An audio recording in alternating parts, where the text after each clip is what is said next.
आज की ये कहानी किसी एक मुल्क की नहीं है। ये कहानी उन शेरनी की है जो सत्ता से नहीं डरती, सत्ता उनके खौफ में है। बब्बर शेर तक हिले हुए हैं।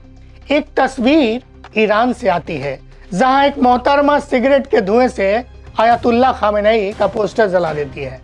धुआं सिर्फ सिगरेट का नहीं है, धुआं उस गुस्से का है जो सालों से दबाया जा रहा था, जो खुले बालों के साथ सत्ता की आंखों में आंखें डालकर खड़ी है और चुनौती दे रही है कि पहना लो बुर्का। दूसरी जो हिजाब के नाम पर थोपी गई जिंदगी को ठुकरा देती है। हिजाब उसे पसंद नहीं है, जो विरोध की कीमत अपनी जान देकर चुकाती है। बुर्का विवाद और एक और नाम जो सरकारी फाइलों में बस मृतक लिख दिया गया है, जिसका नाम मेहसाना आमीन था। अब कैमरा को ईरान से हटाते हैं और पहुंचते हैं वेनेजुएला, जो सब वेनेजुएला के बारे में आज बिल्कुल कोहराम मचा हुआ है। यहाँ भी दो शेरनी है, लेकिन फर्क इतना है कि इसमें एक शेरनी सड़कों पर नहीं, सत्ता के सिंहासन पर बैठी है। नाम है डेल्सी रोड्रिगेज, कैदी निकोलस मादुरो की सबसे भरोसेमंद कमांडर नेता। इतनी आक्रामक, इतनी बेबाक कि खुद मादुरो ने उन्हें नाम दिया मेरी शेरनी। 56 साल की डेल्सी, जिनका जन्म काराकास में हुआ, पिता वामपंथी गुरिल्ला लड़ाके, कानून की पढ़ाई करने वाली, फिर सत्ता की सीढ़ियां चढ़ती गई। वेनेजुएला की पहली महिला विदेश मंत्री बनी और अब अंतरिम राष्ट्रपति। यहाँ कुछ और भी मोड़ है जो आगे हम बताएंगे। खैर, सुप्रीम कोर्ट में शपथ लेती हैं और सीधे कुर्सी पर काबिज हो जाती हैं। अमेरिका, कोलंबिया जैसे देशों ने उन पर प्रतिबंध लगाए, लेकिन डेल्सी झुकी नहीं और सत्ता पे काबिज हुई। एक तरफ मादुरो की शेरनी डेल्सी, तो दूसरी तरफ विपक्ष की नेता मारिया कोरिना मचाडो। मादुरो के विरोधी मचाडो ने वेनेजुएला लौटने का ऐलान तक कर दिया है। 900 राजनीतिक कैदियों की तत्काल रिहाई और चुनाव की मांग की है। मचाडो ने अपने वतन लौटने वाली भी हैं और जल्द ही वो लौटेंगी। एक जिसकी मौत आंदोलन बन गई, एक जिसकी खामोशी शहादत बन गई, एक जिसका धुआं पोस्टर जला गया, खामनेई का साम्राज्य भी जला गया, और एक जो सत्ता को अपनी मुट्ठी में थामे बैठी है। इसी बीच एक नए हीरो की एंट्री हो जाती है। वह हीरो है ट्रंप, डोनाल्ड ट्रंप। यानी कि मचाडो के पास न समर्थन है न सम्मान। वो कहते हैं उनके पास न समर्थन है न सम्मान। यानी वेनेजुएला की सत्ता में आज भी मादुरो कैंप का पलड़ा भारी दिखाई देता है। लेकिन अब एक नया मोड़ और भी देखने को मिल रहा है। डोनाल्ड ट्रंप ने सोशल मीडिया ट्रूथ पर एक दावा करके पूरे विश्व में खलबली मचा दी है कि वे वेनेजुएला के कार्यवाहक प्रेसिडेंट हैं। मचाडो के नोबेल पुरस्कार को सौंपने वाले बयान को भी उन्होंने ठुकरा दिया है। ये क्या हो रहा है वैश्विक राजनीति में, अभी इसकी परत भी खोलेंगे। बने रहिए धैर्य के साथ, पूरा वीडियो एक बार जरूर देखिए। ध्यान से देखिए, 4 शेरनियां और एक बब्बर शेर के बीच की टकराहट। आज की कहानी किसी देश की नहीं है, किसी सरकार की भी नहीं है। आज की कहानी है उस परत को खोलने की। आज की कहानी है एक नाम से शुरू होती है, वह नाम महसा अमीनी का है। महसा अमीनी 22 साल की एक लड़की, जिसका कसूर सिर्फ इतना था कि उसका हिजाब सत्ता को पसंद नहीं आया। ईरान की मोरल पुलिस ने अमीनी को हिरासत में ले लिया। कुछ घंटों बाद महसा जिंदा नहीं थी, वो मर चुकी थी। और उसी दिन ईरान की चुप्पी टूट गई। सितंबर 2022 की अगर बात करते हैं, महसा अमीनी की मौत कोई सामान्य घटना नहीं थी। वो चिंगारी थी जिसने पूरे ईरान को जला कर रख दिया। हालांकि सत्ता परिवर्तन नहीं हुआ। सड़कों पर पहली बार औरतों ने खुलकर कहा कि जिंदगी आज़ादी, वुमन लाइफ फ्रीडम।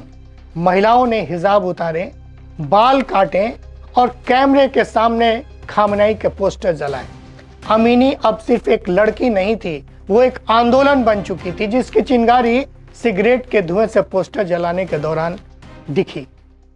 महसा अमीन के बाद ईरान में अब सामने आई एक और महिला, वह शेरनी। उस शेरनी के बारे में बात करें तो सिगरेट के एक कश से खामनेई का पोस्टर जला देती है। कोई नारा नहीं, कोई भाषण नहीं, वो ना कोई नारा देती है ना कोई भाषण देती है, बस धुआं। और यही धुआं खामनेई के सिस्टम के लिए सबसे बड़ा डर बन गया। ईरानी सत्ता जानती है कि महसा मरकर भी जिंदा है, महसा मरकर भी जिंदा है, इसलिए इंटरनेट को बंद कर दिया गया। गिरफ्तारियां, गोलियां चल भी रही हैं, फांसी की सजा के बारे में बात की गई, बावजूद निकलकर एक मोहतरमा सिगरेट से धुआं जलाकर ही धुआं कर दिया। इतिहास बताता है कि लाठी आंदोलन नहीं रोकती है। जिस तरीके से लाठियां बरसाई जा रही है वहां पे, वो सिर्फ उसे और बड़ा बनाती है, आंदोलन को और बड़ा बनाती है। अब कहानी फिर ईरान से वेनेजुएला जाती है, जहां एक और शेरनी है, लेकिन फर्क ये है कि वो सड़क पर नहीं है, सिंहासन पर बैठी हुई है, और वो सिंहासन तोड़ने के लिए तैयार नहीं है। नाम पहले भी बताया हमने कि डेल्सी नाम है इनका, डेल्सी मादुरो की जो सबसे भरोसेमंद अमेरिका विरोधी अवराज, साम्राज्य विरोधी सुर। और यही कहानी में ट्विस्ट आता है, सबसे बड़ा ट्विस्ट ये आता है कि अमेरिका के राष्ट्रपति डोनाल्ड ट्रंप खुद को वहां की बादशाह यानी कि वेनेजुएला का कार्यवाहक राष्ट्रपति बताते हैं। और ये राष्ट्रपति इनका बताना और ट्रंप का ये कहना, इससे साफ जाहिर होता है कि जब तक सत्ता सही हाथों में नहीं चली जाती, मैं जिम्मेदारी निभाऊंगा। लो कर लो बात बब्बर शेर की। यहाँ हम बता रहे हैं हम कि हम वही खबरची हैं जो खबरों से भी खबर निकाल लेते हैं। यह हमारा न्यूज़ इंडिया का टैगलाइन भी है। तो सवाल फिर, क्या लोकतंत्र बयान से बन जाता है? क्या कोई राष्ट्रपति दूसरे देश की कुर्सी घोषित कर सकता है? ईरान की औरतें सत्ता से आज़ादी मांग रही हैं। वेनेजुएला की अगर बात करें तो वेनेजुएला में औरतें सत्ता को संभाल रही हैं, लेकिन दोनों जगह एक चीज समान है। जो समानता दिख रही है, बाहरी हस्तक्षेप, अंदरूनी दमन। महसा अमीनी ईरान की आत्मा बन गई है। डेल्सी की बात हम कर रहे थे, वेनेजुएला की सत्ता। आज सवाल ये नहीं है कि शेरनी कौन है, सवाल ये है कि क्या महसा अमीनी का नाम सिर्फ एक फाइल बन जाएगा, या वो हर उस लड़की की आवाज बनेगी जिसे चुप कराया गया था। ईरान की सड़कों से वेनेजुएला की कुर्सी तक दुनिया एक बात सीख रही है। वो सीख क्या रही है कि जब सत्ता डरती है तो औरत उठती है, और जब औरत उठती है तो इतिहास नाम से लिखा जाता है।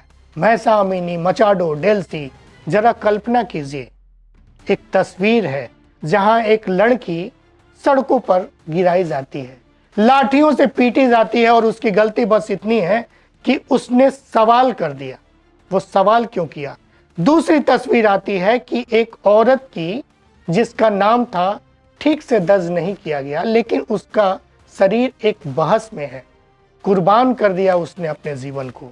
तीसरी तस्वीर फिर आती है यहाँ पे कि एक हाथ में सिगरेट, धुएं से घिरा हुआ चेहरा, और सामने एक पोस्टर जो जल रहा है। कोई नारा नहीं देती है, कोई भीड़ भी नहीं है उसके साथ, बस एक औरत खड़ी है और सत्ता के चेहरे पर धुआं हो जाता है। और चौथी तस्वीर की बात करें, एक आलीशान हॉल, संविधान, सुप्रीम कोर्ट, और एक औरत जो कुर्सी पर बैठ रही है, सत्ता की कुर्सी पर बैठ रही है। 4 तस्वीरें आई हैं, और ये 4 औरतें हैं, 4 शेरनी हैं, 4 अलग अलग दुनिया है। लेकिन सवाल सिर्फ एक ही है। जो सवाल, क्या ये औरतें कमजोरी की निशानी है, या यूं कहें कि सत्ता के डर की निशानी है? आज न्यूज़ी विदेश मंत्रालय की कहानी यही थी। इन्हीं 4 औरतों की थी, जिसमें एक जिसकी मौत एक आंदोलन बन गई, एक जिसकी खामोशी शहादत बन गई, एक जिसका धुआं पोस्टर जला गया, और एक जो सत्ता को अपने हाथों में थामे बैठी है। ईरान की सड़कों से वेनेजुएला के राष्ट्रपति भवन तक आज दुनिया एक ही सवाल से जूझ रही है। जब औरत उठती है तो क्या सिर्फ कानून टूटते हैं, या सत्ता की नींव हिलती है? इसी कहानी में हमने ये भी देखा कि कैसे अमेरिका का राष्ट्रपति दूसरे देश की कुर्सी पर अपना दावा ठोक देता है, क्योंकि आज लड़ाई सिर्फ औरत बनाम सत्ता की नहीं है। ये लड़ाई औरत बनाम सत्ता की नहीं है, आज की लड़ाई है कौन तय करेगा सत्ता और कौन चुकाएगा कीमत। यही है आज की कहानी। शुक्रिया, इजाजत मिले।